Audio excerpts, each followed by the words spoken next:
សូមថ្វាយបង្គំព្រះគុណម្ចាស់គ្រប់ព្រះអង្គជាទីគោរពជ្រះថ្លានិងសូមគោរពលោកប្រធាចារ្យលោកប្រធានលោកអនុប្រធានសមាជិកសមាជិកា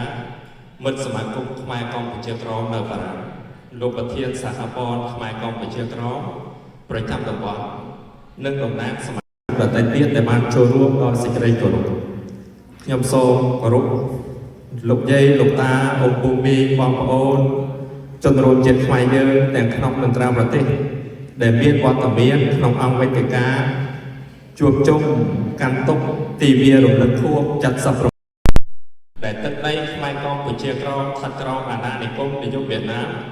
និងខួប91ឆ្នាំនៃការបង្កើតមិត្តសមាគមខ្មែរកម្ពុជាក្រមនៅខេត្តឃ្លៀងដែលមានលោកអញ្ញាឡុកអានជាស្ថាបនិក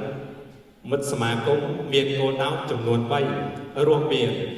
ការរក្សាទំនៀមទម្លាប់ខ្មែរសាសនាវប្បធម៌អរិយធម៌ខ្មែរទី2ការបង្រួបបង្រួមរវាងខ្មែរនិងភេតរភាពក្នុងនាមខ្មែរទាំងអស់ទី3ជំនួយនិងសង្គ្រោះរវាងខ្មែរទូទៅ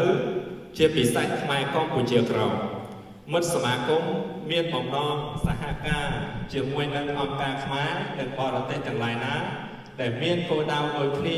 ហើយតែងតែចាត់ទុកកម្ពុជាជារដ្ឋមួយមិនអាចបំបែកបានជនរួមជាតិខ្មែរជាទីគោរពរឿងអច្ឆរិយៈតែតែកើតមាននៅលើទឹកដីមហានគរខ្មែរយើងពេលដែលទឹកដីនឹងបាត់បង់ចិត្តនឹងបាត់បង់ក៏មានមហាប្រទេសមកជួយបានអាណាគមធ្វើអាណាព្យាបាល